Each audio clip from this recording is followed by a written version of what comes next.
አሰላሙ አለይኩም። ይህ ቁርአንን በ45 ቀን እናንብብ ቻሌንጅ ቀን 4 ትምህርታችን ነው። ወደ ዛሬው ትምህርት ከመሄዳችን በፊት ባለፈው በክፍል 3 ማለትም በቀን 3 ትምህርታችን ላይ 4 ጥያቄዎችን ጠይቃችሁ ነበር። ምላሾቻችሁንም ኮሜንት ላይ አስፈራችሁልኛል። ጀዛኩሙላሁ ኸይረን። አሁን ደግሞ የጥያቄዎቹን መልሶች ከነማብራሪያዎቹ የምናይ ይሆናል። ወደ ጥያቄ ቁጥር 1 ሄዳለሁ። ጥያቄ ቁጥር 1 ይህ በምስሉ ላይ የምትመለከቱት ቃል ምን ተብሎ ይነበባል ነበር የሚለው።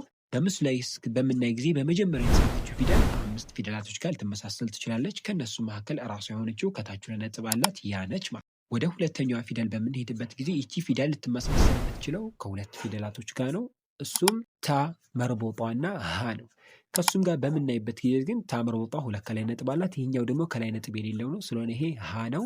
ምላሻችን ዲ ያ ሀ ነው። ይህን መልሳችሁ እናሽ። ይህ በምስሉ ላይ የምትመለከቱት ቃል ምን ተብሎ ይነበባል ነበር የሚለው። ወደ ማብራሪያው ሲሄድ በመጀመሪያ ላይ የምታዩት ፊደል 4 ፊደላቶችን ሊመስል ይችላል። ከነሱ መካከል ራሱ የሆነው ደግሞ በደንብ በቅርጽም ስናየው ሷድ ነው። ስለዚህ ይህ ምላሽ ሷድ ነው ማለት። ወደ ሁለተኛው ፊደል በምንሄድበት ጊዜ ይህ ፊደል ሊመስል የሚችላቸው 5 ፊደላቶች አሉ። ከነሱ መካከል ደግሞ ከታች አንድ ነጥብ ያለው ነውና ከታች አንድ ነጥብ ያለው ባ ነው። ስለሆነ ሷድ ባ ይሆናል። ምላሻችን ሲ ሷድ ባ ነው። ይህን መልሳችሁ ማሻአላህ። ይህ በምስሉ ላይ የምትመለከቱት ቃል ምን ተብሎ ይነበባል ነበር የሚለው። በምናይበት ጊዜ የመጀመሪያው ፊደል 2 ፊደሎችን ሊመስል ይችላል። ከነሱም ደግሞ ስናይ ራሱ የሆነው ላም ነው። ምክንያቱም አሊፏ በግራ በኩል ስለማትቀጠል ለብቻዋ ትጻፋለች እና ይህ ፊደል ላም ነው ማለት ነው። ወደ ሁለተኛ መካከል ያለችው ፊደል በምናይበት ጊዜ 2 ፊደሎችን መምሰል ትችላለች። እሷም አይንና ሚምን ነው። በምናይበት ጊዜ ይህችኛዋ ሚም ነች። ምክንያቱም ከላይ እኩል ሳይሆን ሾል ያለ ነገር ነው ያላትና ማለት ነው። ስለሆነ ይህችኛዋ መሀል ያለችው ሚም ነች።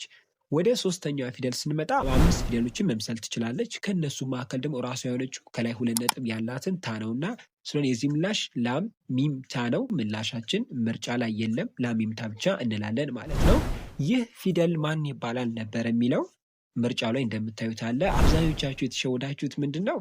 በባለፈው በምናነበት ጊዜ ሐምዛ ብለን ነበር ያለፍነው። ከላይ የተጻፈችዋን ነው የምናነበው እንጂ ከታች ያለው አይነበብ ነበርና ይህ ፊደል ዋው ሳይሆን ከምርጫዎቹ ሲ ሐምዛ ነው ማለት ነው። ኸይረን ኢንሻአላህ። የጥያቄዎቹ ምላሽ ይህን ይመስላሉ። ኸይረን። ቀን 4 የአረብኛ ፊደላት አናባቢዎች ነው ኢንሻአላህ። በዛሬው ትምህርታችን ላይ የአረብኛ ፊደላቶች አናባቢዎችን የምናይ ይሆናል። ቀጥታ ወደ ንባቡ ከመሄዳችን በፊት ግን ትንሽ የተወሰነ ነገር ማወቅ ያለብን ነገር ይኖራል። ማንበብ ብቻ ሳይሆን ከእውቀትም ጋር ነው ማንበብ ያለብንና ወሳኝ ቅድመ እውቀቶችን 1-2 ላስጨብጣችሁ ይላል። 3ቱ የአረብኛ ፊደላት አናባቢዎች ማወቅ ይኖርብናል። የመጀመሪያው ፈትሐ ነች፣ በሰረዝ ምልክት ነው፣ ከላይ ነው የምትጻፈው። ሁለተኛው ዶማ ነች። ሶስተኛ ደግሞ ከስራ ነች። ፈትሐ አይነቱና ግን ከታች ዝቅ ብላ የምትጻፈው ከፊደላት ታች ላይ የምትጻፈው ነች ማለት ነው ኢንሻአላህ። እነዚህም ሶስቱንም ግን አንድ ባንድ ብናያቸው የተሻለ ነው፣ አነባባቸውም ለየት ስለሚል ማለት ነው። ወደ መጀመሪያዋ ሄዳለሁ። ፈትሐ።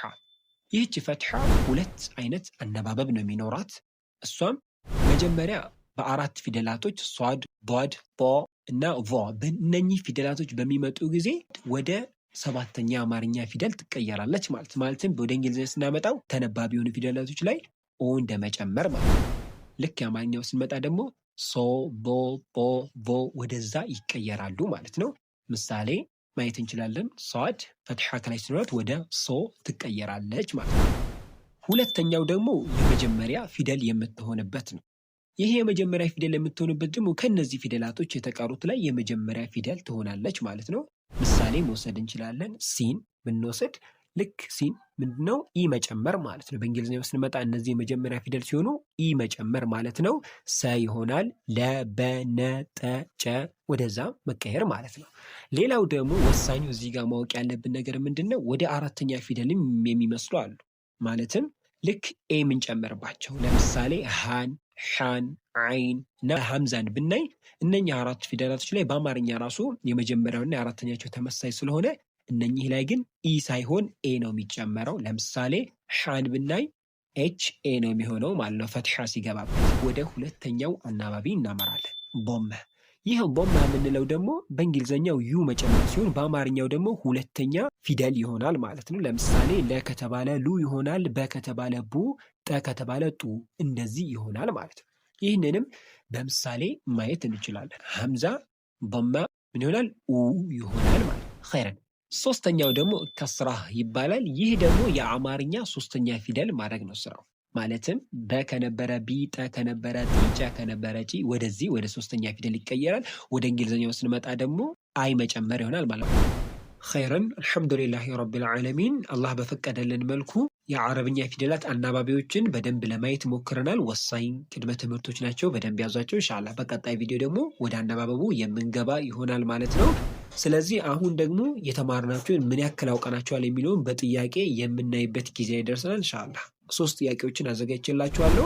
እንደተለመደው ምላሾቻችሁን የአስተያየት መስጫ ሳጥን ውስጥ ታስቀምጡልኛላችሁ። ኢንሻአላህ እኔም እየገባው አርምላችኋለሁ። በቀጣይ ቪዲዮ በቀን 5 ላይ ደግሞ ምላሾቹን ከነማብራሪያቸው ይዤላችሁ የምቀርብ ይሆናል። ወደ ጥያቄዎቹ እንሄዳለን። ጥያቄ ቁጥር 1 ይህ የአረብኛ ፊደል አናባቢ ስያሜው ምን ይባላል? ኤ ፈትሐ፣ ቢ ዶማ፣ ሲ ከስራ፣ ዲ ስኩን። ወደ ሁለተኛው ጥያቄ አመራለሁ። የአረብኛ ፊደላት ከስራ አናባቢ ሲያገኙ ወደ ስንተኛ የአማርኛ ፊደል ይቀየራሉ? ከስራ ሲኖራቸው ስንተኛ የአማርኛ ፊደል ይሆናሉ ነው የሚለው። ኤ አንደኛ የአማርኛ ፊደል ማለትም ኢ ያገኛሉ። ቢ ሁለተኛ የአማርኛ ፊደል ማለትም ዩ ያገኛሉ። ሲ ሶስተኛ የአማርኛ ፊደል ማለትም አይ ያገኛሉ።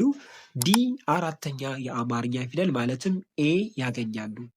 ወደ ሶስተኛና የመጨረሻ ጥያቄ ሄዳለሁ።